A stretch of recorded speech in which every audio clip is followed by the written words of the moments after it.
What's going on, y'all? This is Odell Bazell. Welcome to another episode of the Undeniable Expert Podcast, where we show experts and we describe to experts how they can raise their positioning in the eyes of the people that can pay them, as well as elevate their pricing and other things. So, this episode is going to be a little bit heavy. I just want to put out a warning for anybody watching, anybody paying attention out there.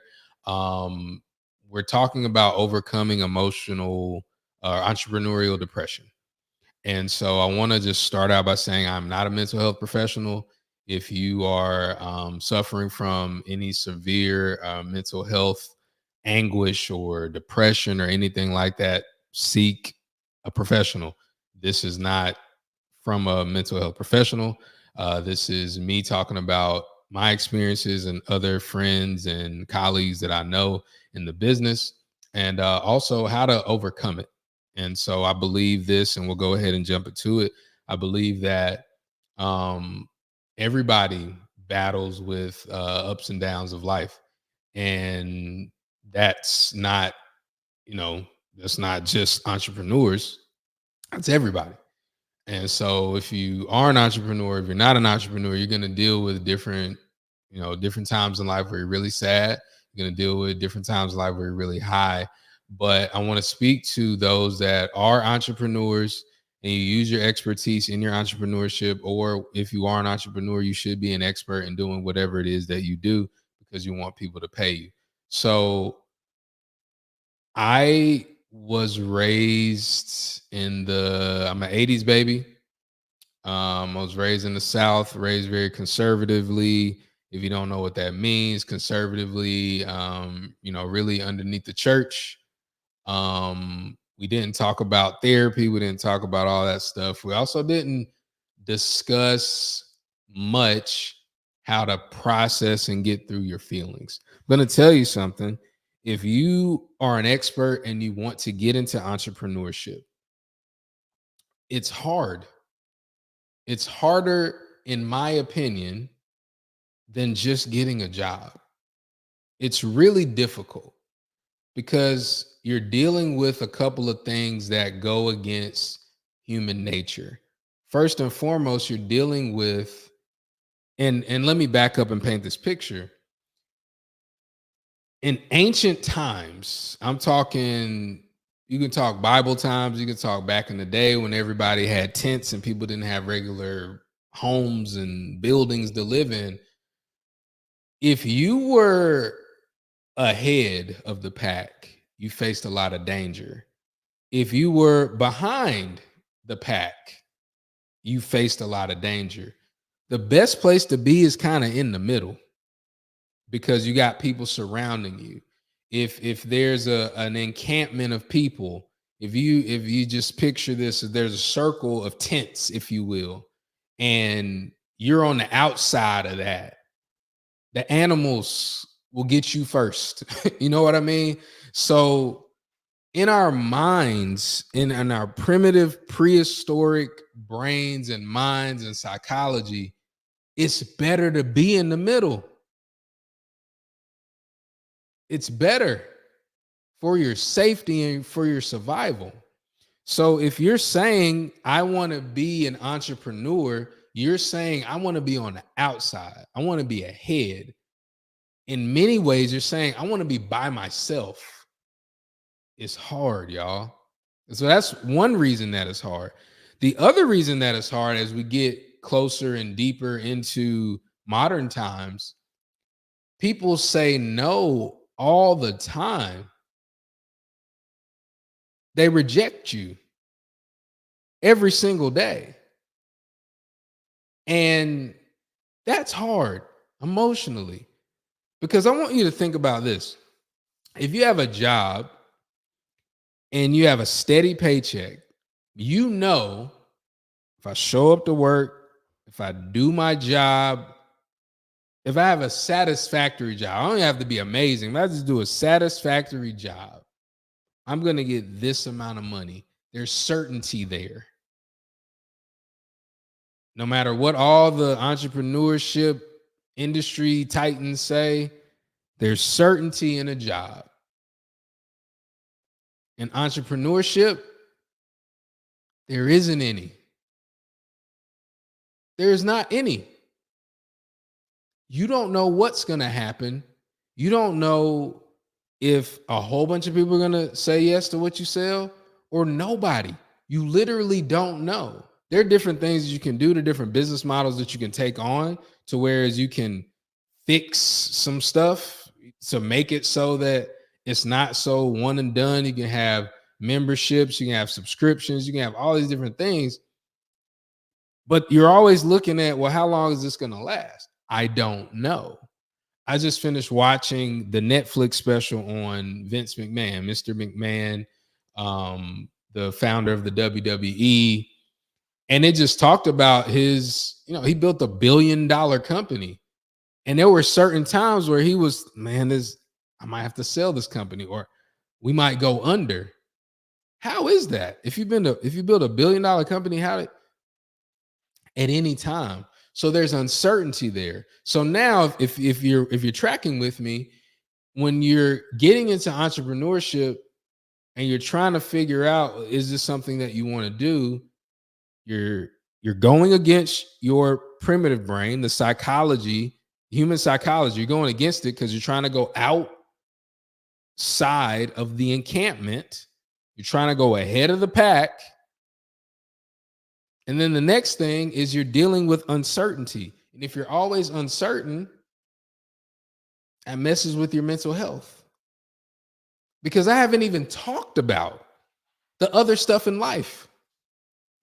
If you are in a relationship and you're an entrepreneur, you create uncertainty in that relationship.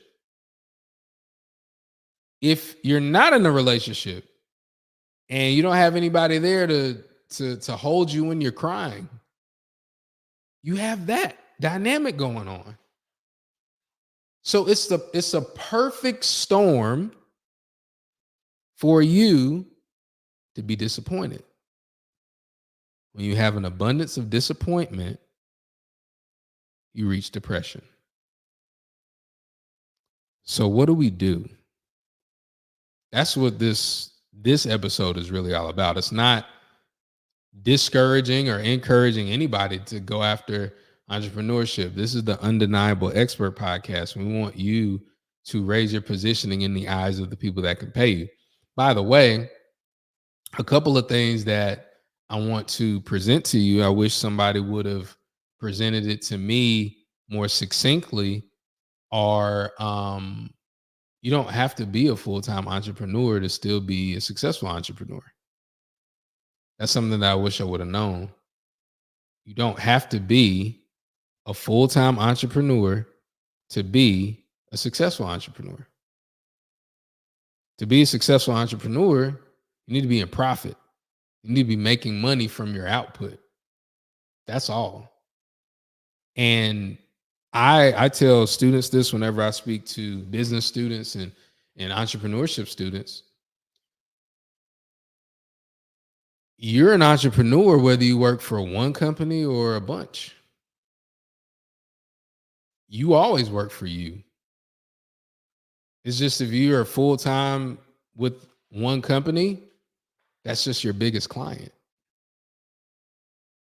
So how do we overcome this? How do we, for those of us that are entrepreneurs and you're going through a downtime in business, for those of us that are looking to get into entrepreneurship and you're trying to wade the waters, if you will, I'm going to give you just a few things to help you. Again, I'm not a mental health professional. I'm not going to be giving no diagnoses or anything like that. But the first thing that I want you to do is find a community of entrepreneurs. Find a community of entrepreneurs. That's something that we provide at Getting On Marketing for individuals that are in service-based businesses that want to raise their positioning. And we usually deal with entrepreneurs that make about anywhere from $5,000 to $15,000 a month. In that range where you're making some money but you know, you're not at the 7-figure mark yet. Maybe you're right at the 6-figure mark and then you're rising up. But we have a community of individuals that are on that track. So find a community. And then you want to find a community that meets on a regular basis. And regular basis could be every other month. It could be, I mean, every other week. It could be every week. It could be monthly, depending on what you're doing, what you're going for. But you have to find a group of people that are as crazy as you are. And I mean that with all due respect, and I'm trying to make light of the situation. But you need to find a group of people, a community of people. Once you find a community of people, you need to find out when people meet. Like, people have all these events and all that great stuff. Find where people can meet intimately, where you find a place. And then this is the last thing that I'll say is understand this one simple principle. Most people won't buy from you. Most people won't buy from you. As I said earlier, when you have an abundance of disappointment, that's where you have depression. And so one of the things that causes people to feel down is when their expectations are high. So if you have these grand delusions of grandeur, if you will, you got to temper the expectations. And I'm all for hopeful. I'm all for speaking things that are not as they were or as they are, and creating that. Words build worlds, all that stuff. But let's make sure that our expectations align. So if you join somebody's community, don't look at the person that's making $1 million a month or whatever, however, or $100,000 a year, and say, I'm gonna go from zero to where they are in 3 months. Don't do stuff like that, because you will be disappointed greatly. So make sure that you do that. I wanted to share this because as I'm recording this, we're going into the holiday season, which a lot of seasonal depression, a lot of that stuff goes on.